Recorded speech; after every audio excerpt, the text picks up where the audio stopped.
Қайырлы күн достар, қалдарыңыз қалай? Бүгін күтірлік әрі дәмді вафлидің рецептімен бөлісемін. Міндетті түрде видеоны соңына дейін қараңыздар. Менің каналыма тіркеліп, подписация батырмасын басып, лайк, коммент қалдыруды ұмытпаңыздар.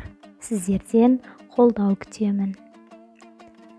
Бірінші ыдысымызға жұмыртқаны саламыз. Үстіне шекерді салып, жақсылап шекері ерігенше араластырып шығамыз.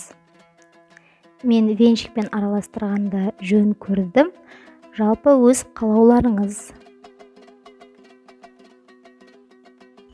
Жұмыртқаның температурасы маңызды емес.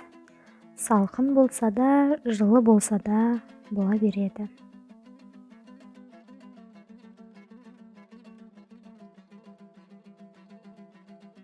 Міне осындай түске боялуы керек.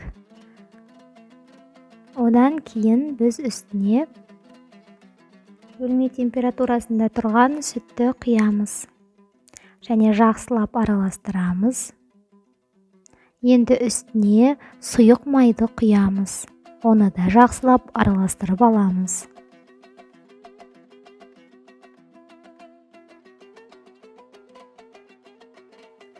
Енді үстіне қопсытқышты саламыз. Қопсытқыш аса көп мөлшерде емес, аз ғана болса жеткілікті. Және тағы да жақсылап араластырамыз.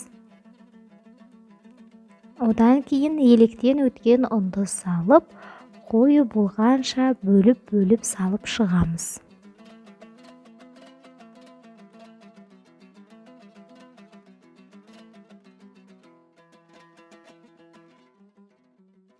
Міне осындай сұйық масса пайда болуы керек. Ал енді вафельницаны доққа қойып, жақсылап қыздырып аламыз.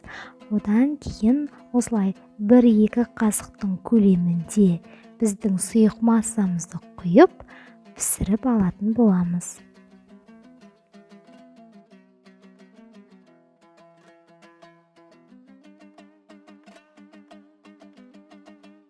Мінекей біздің вафлиміз дайын болды.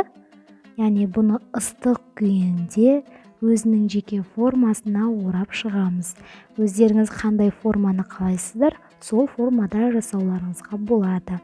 Мен дөңгелек формасында жасадым. Кішкене осылай 1-2 минут ұстап тұрамыз.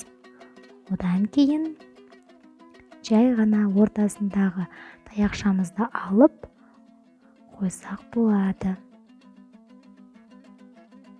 Сәлден кейін өзі қатып шығады. Мінекей, қараңыздар, қандай керемет, қандай әдемі және өте күтірлік болып шығады.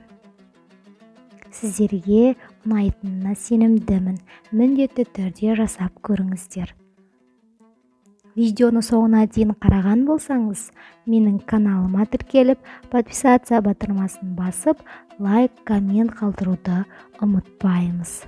Сіздерден қолдау күтемін. Рахмет.